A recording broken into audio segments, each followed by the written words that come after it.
14ই April 2025 সালে আমরা দেখব গ্রহদের অবস্থান। এই দিন সূর্য মেষ রাশিতে প্রবেশ করছে। তার জন্য বেশ কিছু রাশি অনেক শুভ ফল পেয়ে থাকবেন। প্রথমে বৃষ রাশির কথা বলবো। এই সময় বৃষ রাশিতে অবস্থান করে আছেন বৃহস্পতি।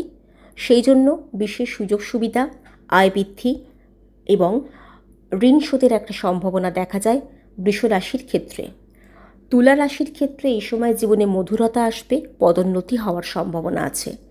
ধনু রাশির ক্ষেত্রে সাফল্য আসবে এবং জীবনে শুভ সময়ের উদয় হবে।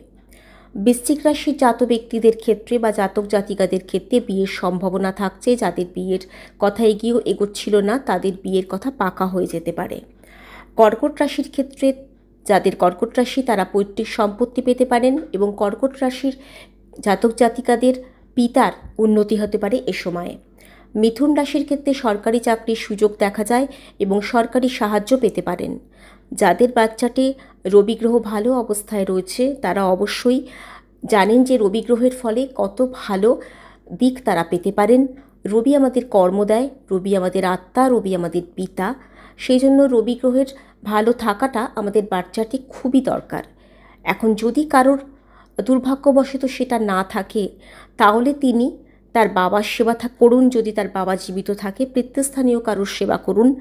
রবিবার পারলে নিরামিষ খান আর প্রত্যেক দিন ঘুম থেকে উঠে সূর্য প্রণাম করুন এবং তামার গ্লাসে জল রেখে সেটা পান করুন। অবশ্যই আপনাদের জীবনের রবির সুপ্রভাব নেমে আসবে। যদি ভালো লাগে আমার ভিডিও শুনতে এবং নতুন নতুন জিনিস জানতে, তাহলে সঙ্গে থাকবেন, শেয়ার করবেন, লাইক করবেন এবং আমাকে উৎসাহিত করার জন্য আরও বেশি করে আমার ভিডিও শুনবেন, সবার মধ্যে ছড়িয়ে দেবেন। নমস্কার।